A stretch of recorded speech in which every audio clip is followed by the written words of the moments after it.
Good morning, Liberty. It is Monday morning, July 1st, 2019.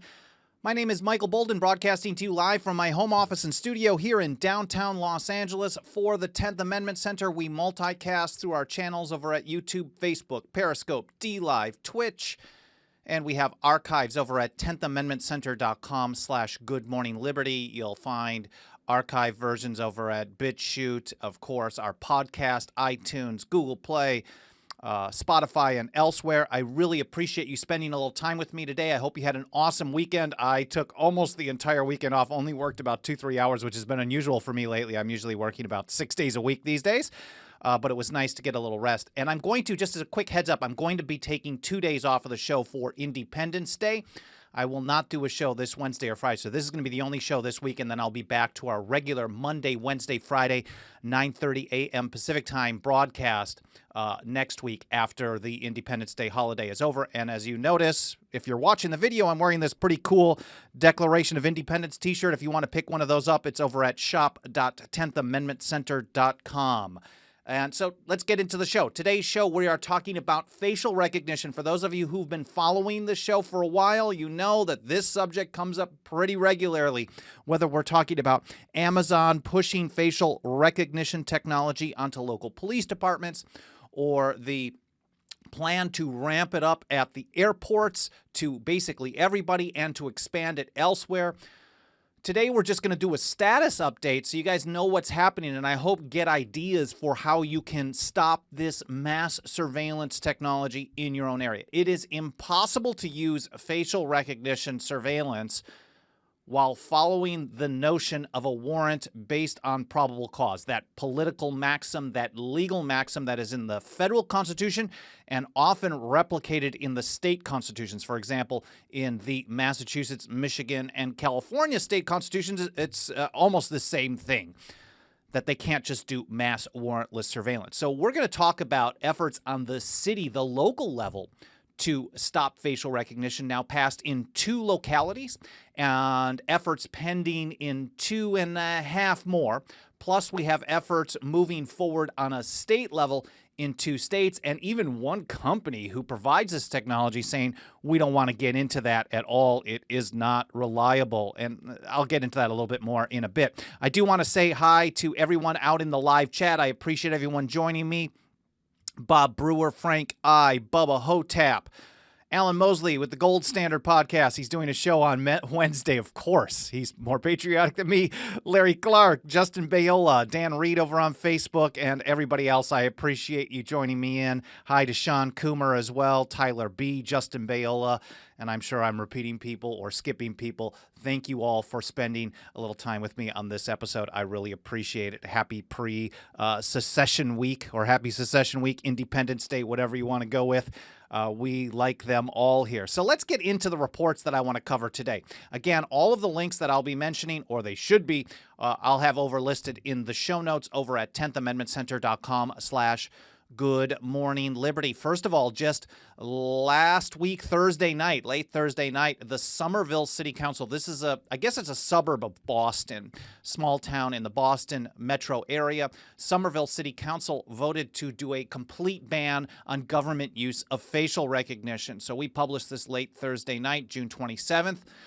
Somerville City Councilor Ben Ewan Campen was the lead sponsor of the face surveillance full ban ordinance, not with exceptions for emergencies or to monitor stadiums or public access or churches or whatever, but a full ban on facial recognition because it can't be trusted.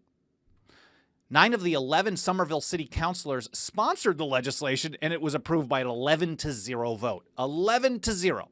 The new law refers to facial recognition as, quote, the functional equivalent of requiring every person to carry and display a personal photo identification card at all times. This is digital your papers, please. They don't have to ask because you're basically holding your papers up wherever you go.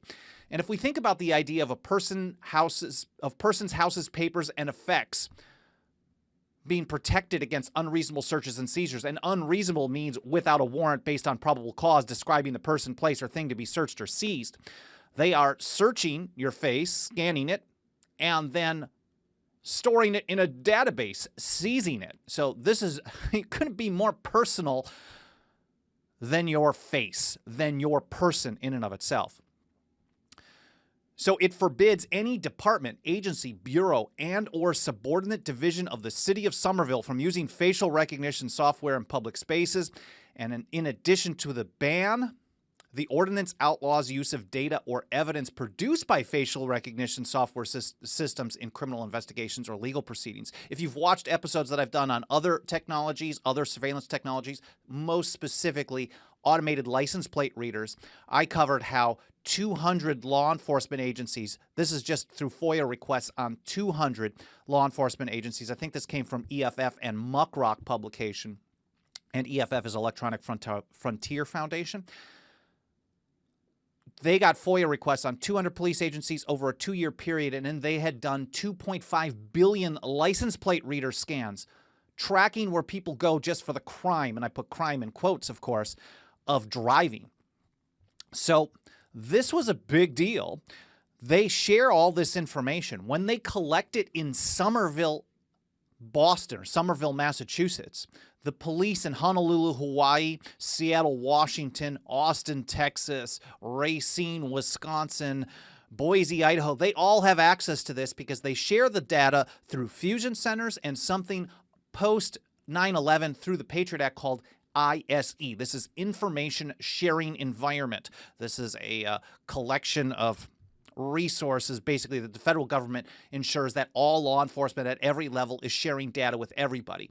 So the idea that Somerville will ban this means that they're not going to be putting this information in any databases to be shared. But then also, if someone is providing facial recognition evidence to Somerville, they're not allowed to use this in court proceedings. So it goes both directions. It's a very, very strong protection for privacy, a ban on government, which cannot be trusted to use this. So I do recommend, if you want to have a similar type of thing happen in your own area, that you just find or just Google this and get a copy of the ordinance passed in Somerville, Massachusetts, or email me, team@10thamendmentcenter.com, and I'll send you a link to something that you can download and send to your own city councilors.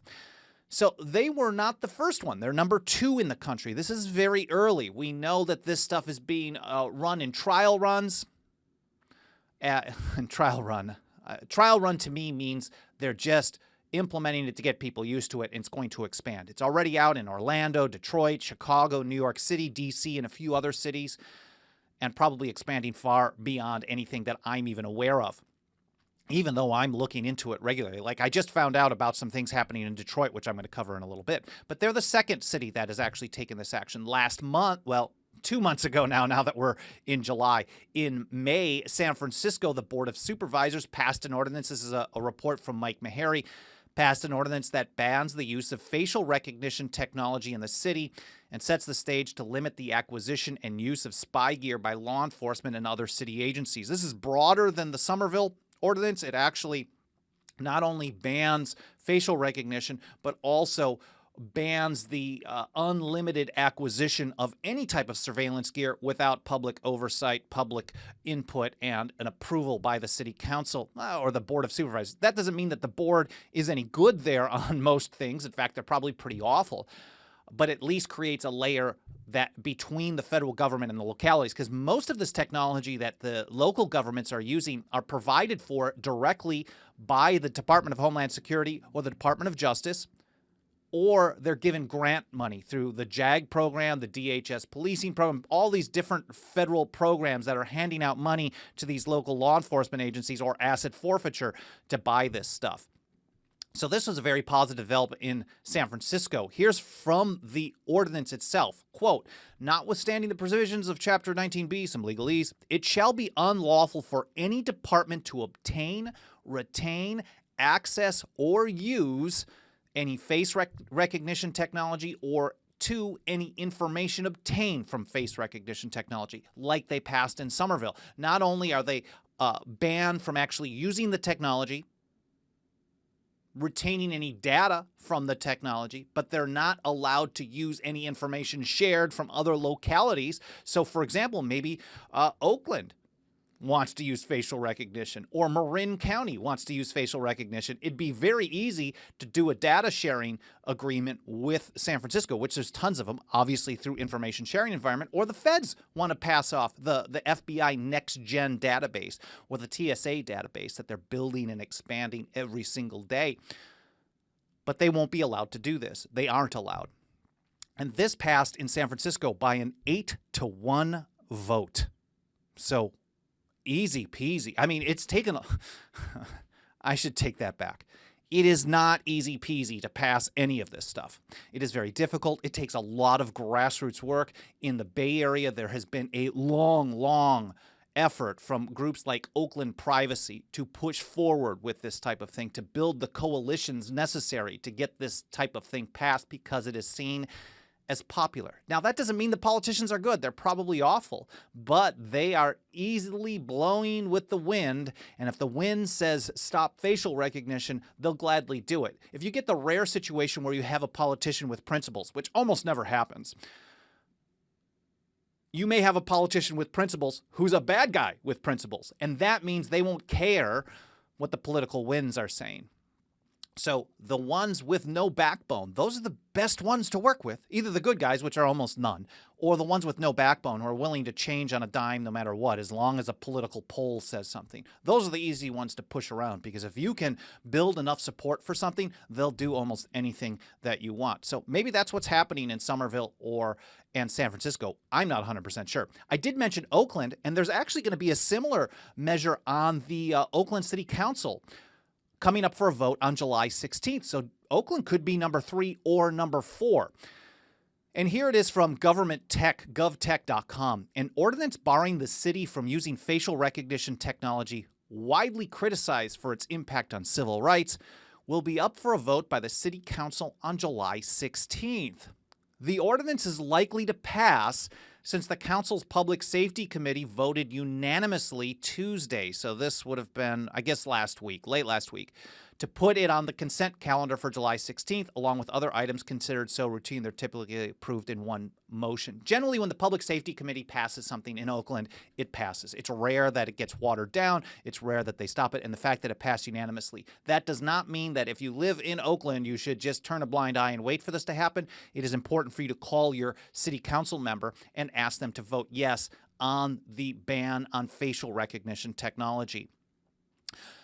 Oakland could be number 3 then, but it could also be number 4 because the Berkeley City Council is scheduled to vote on a facial recognition ban on July 9th. So just next week, Tuesday.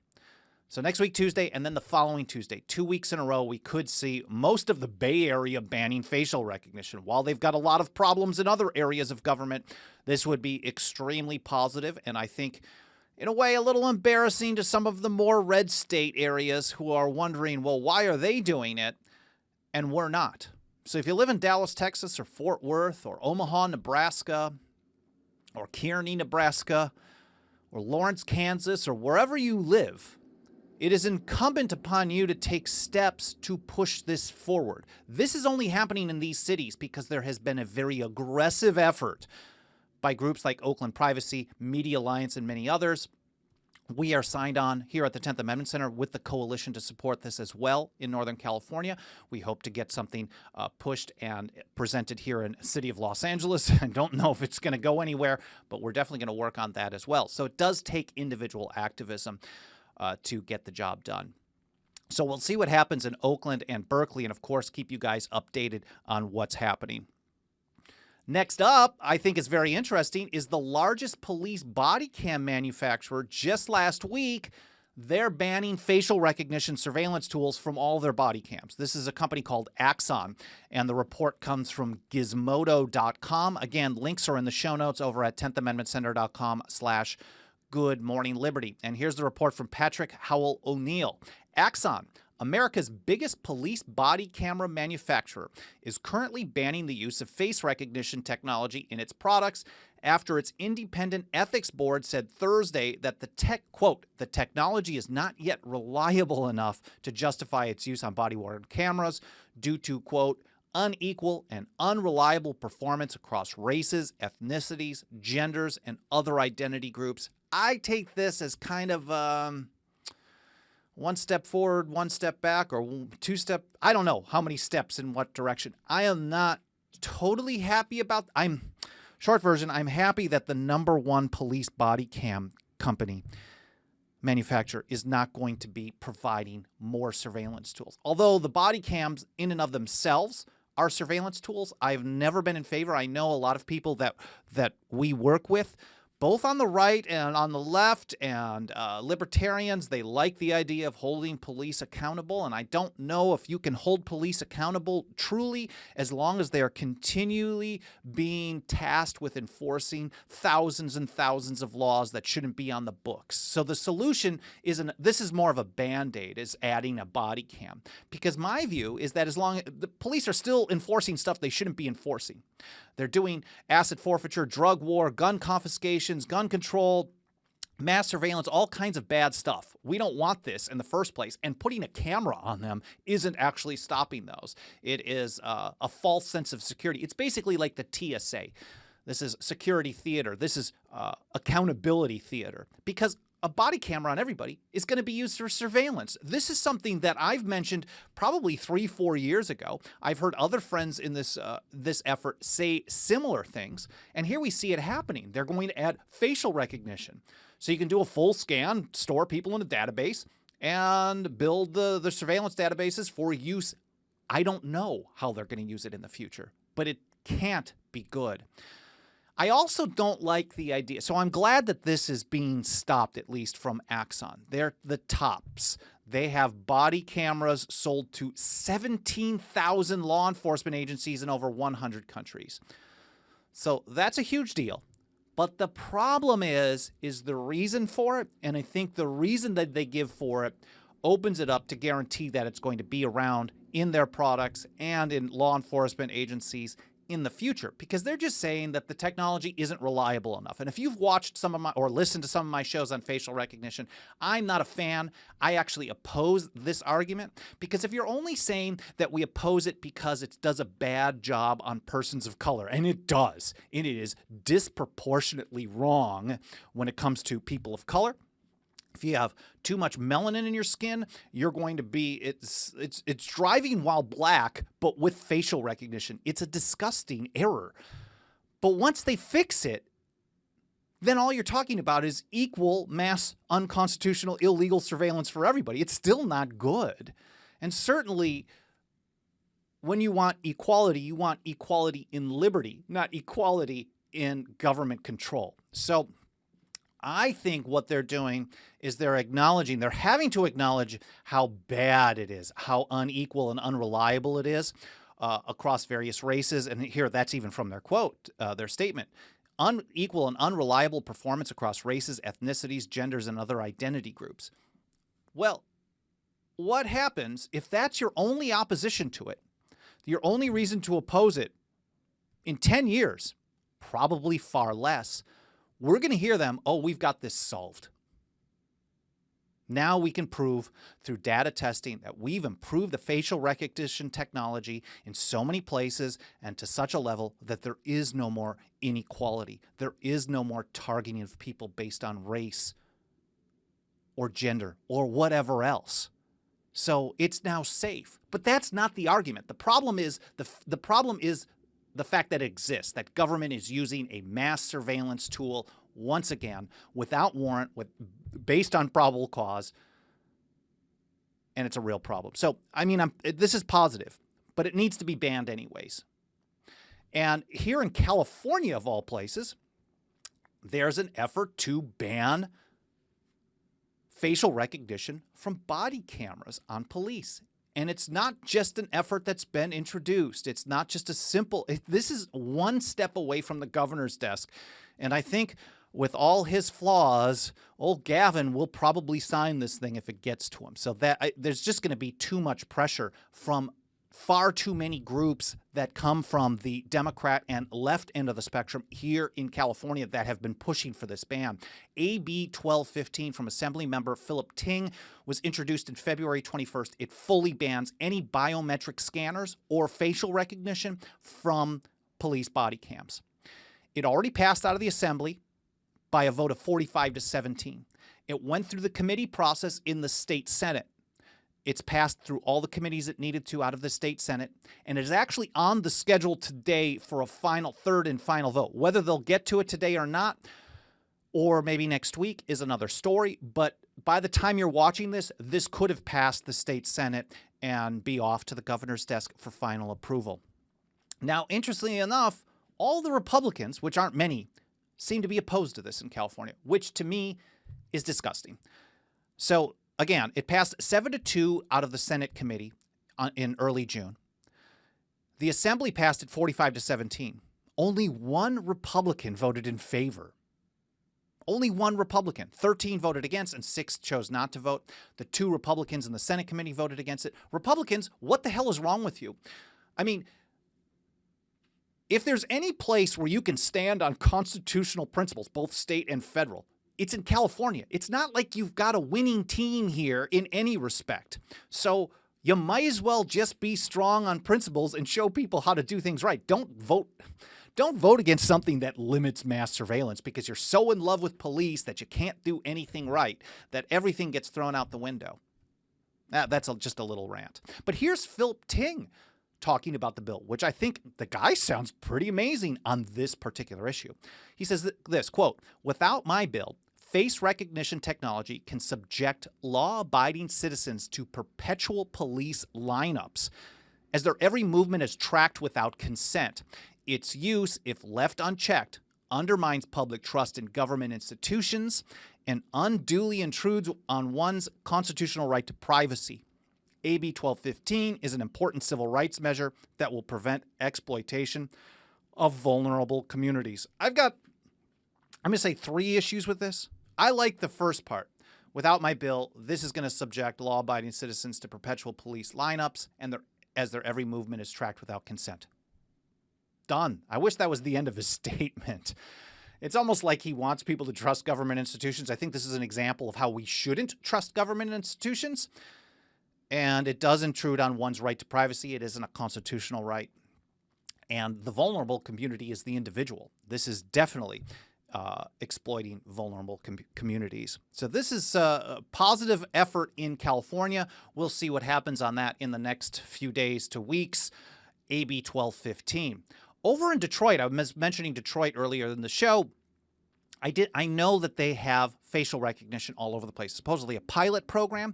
But if you've been watching my episodes of the last week or so, where I'm covering the 4 core principles that define our work, that drive our work here at TAC, one of them is oppose a disease at its beginning, because any single step beyond the constitutional limits, again, in this situation, I'm talking both state and federal constitutional limits, one step beyond that sets the precedent where they're obviously going to use it more and more. So a pilot program on facial recognition is definitely being run because they want to take it further. So here from Michigan Radio, michiganpublicradio.org, Detroit already uses facial recognition through its Project Greenlight program at more than 500 privately owned locations. This is just the pilot. They're tapping into private business cameras, just like we've seen in the movies for so long. Oh, wow, how can they do that? I would think 5-7 years ago. Maybe I was dumb. Probably. The city credits the Greenlight program with reducing crime around those locations, of course. They're always going to protect us. But as James Madison told us, he's like that we're always going to see the threats of foreign danger being used as tools of tyranny at home. So the report goes on. Sarah Swyek, I believe her name is. Though skeptics question whether there's enough solid data to support the conclusion that green light is causing the crime drop instead of other factors. Again, making the case that this is good or bad based on how much utilitarianism, how much crime it reduces, or how equal it treats people that's not the problem. The problem is that it's being used in the first place. So going on with this report, Mayor Mike Duggan and Detroit Police Chief James Craig want to expand the use of facial recognition technology, surprise, surprise, to a surveillance network of traffic light cameras throughout the city. Wow. Can you believe that? Those red light cameras that are just there to protect us, to keep us safe from bad drivers, from drunk drivers, to save the children? Well, some of them probably already have facial recognition cameras in it that aren't turned on or aren't like being acknowledged. Or maybe it's really easy to just swap it out with something else. Red light cameras, surveillance, not protection, surveillance. And of course, profit, revenue generation, not profit. But police commission, going back to the report, I'm sorry, I got to keep putting in these side thoughts because it's just nuts how this is playing out. So police chairman or commission chairman Willie Bell said Thursday that the commission wouldn't vote on the matter for now. So they want to expand it. They're not talking about a vote to end it. This is a vote in the police commission in Detroit on whether or not to expand it. I know there's been a lot of protests, some grassroots activism happening there to actually slow down the spread. Of course, it's already being implemented, and this whole Greenlight program, Project Greenlight, I'm sure is going to get bigger and stronger over time. Maybe they'll just do it anyways. Who knows?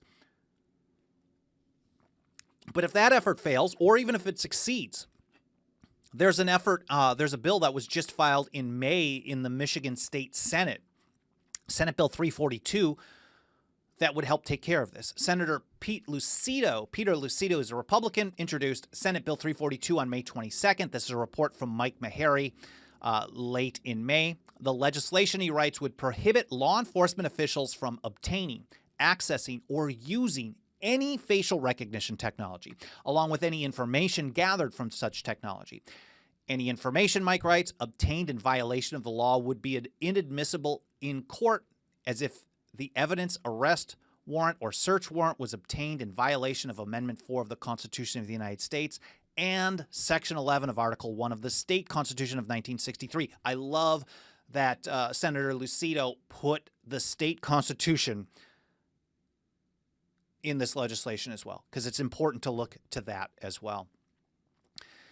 Mike goes on. In effect, passage of Senate Bill 342 would impose a total ban on the use of facial recognition technology by Michigan law enforcement. In fact, the entire state government of Michigan, I believe. So this is actually very positive. It had its first hearing. I'm thinking it's going to be coming up for a vote sometime after Independence Day in the first committee. Then it would go to the state Senate, and we'll see. Now, Peter Lucido is the chair of the committee that the bill is in. So if it doesn't move to a vote soon, then this is a scam. But he has done a lot of positive things in regard to protecting privacy from mass surveillance. In recent years, he was a state rep, and I've been on conference calls with him in the past, maybe one, maybe two.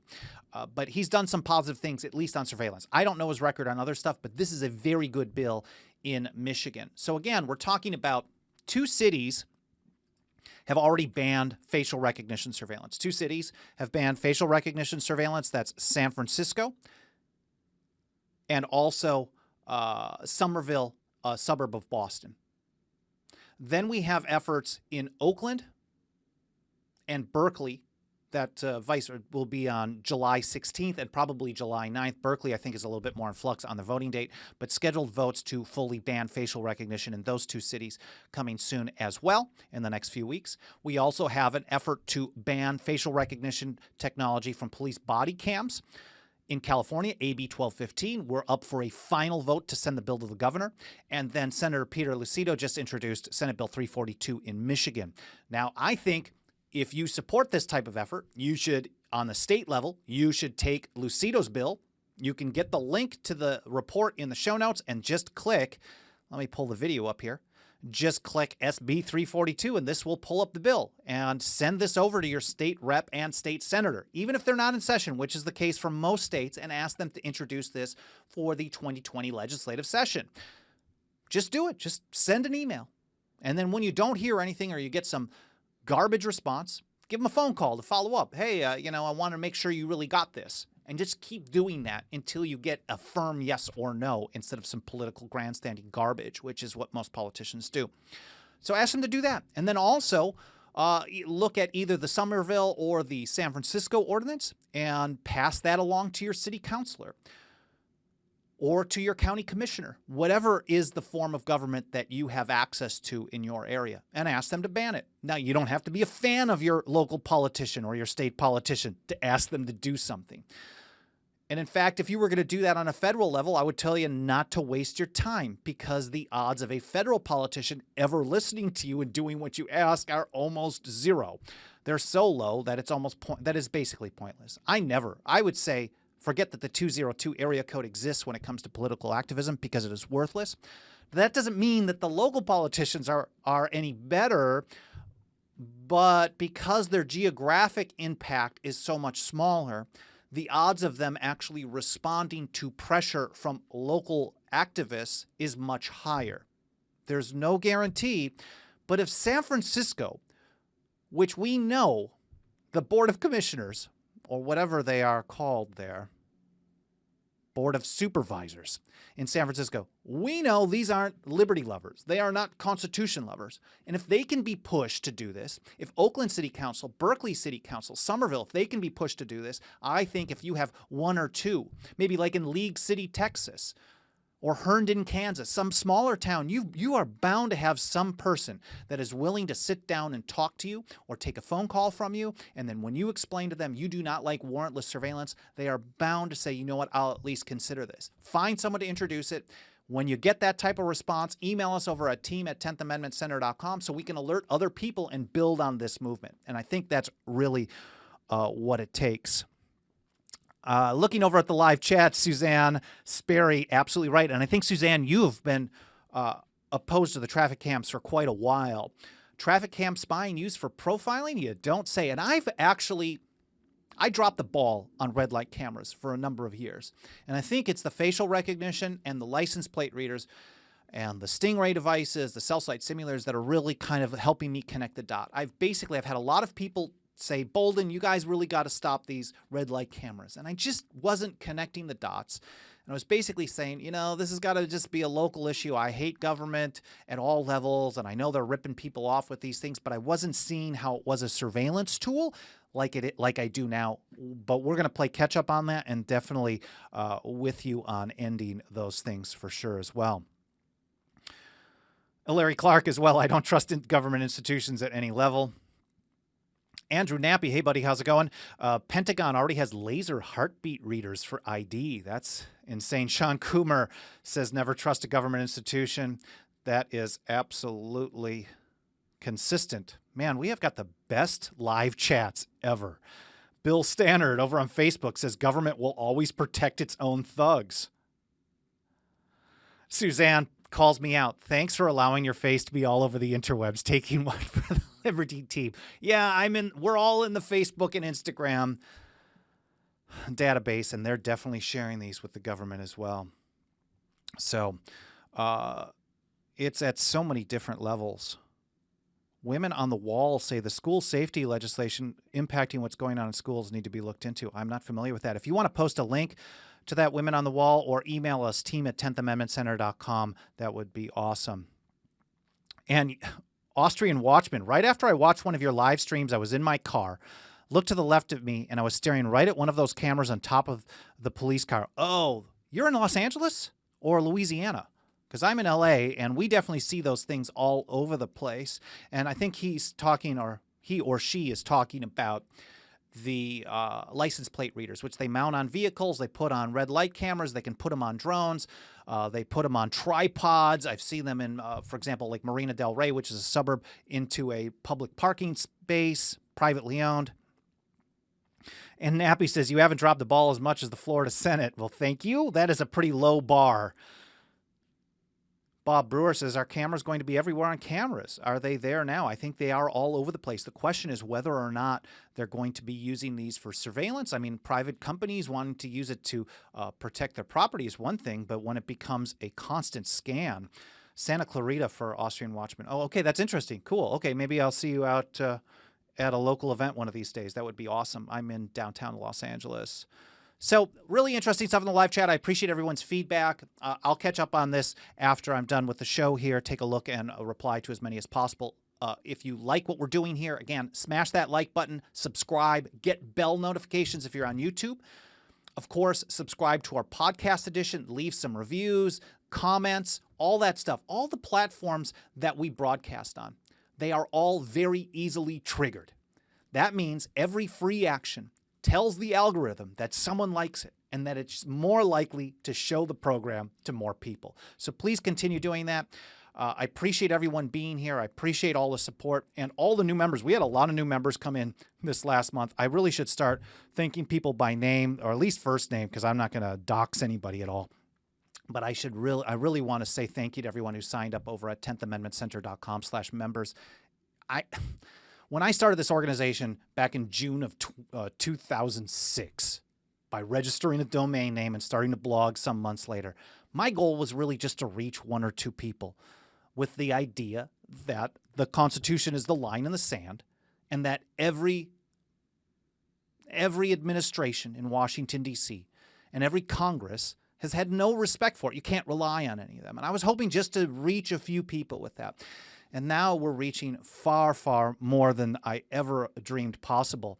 And the fact that people like you are willing to actually financially support the effort is just, it's not humbling. What is the right word? I don't know what the right word, but it just blows me away. I'm so incredibly grateful. I guess I am humbled as well. It's just kind of a shock. And I'm just, I'm incredibly grateful for all the support. So whether it's free support or financial, thank you for being here. I hope you have an awesome Independence Day week.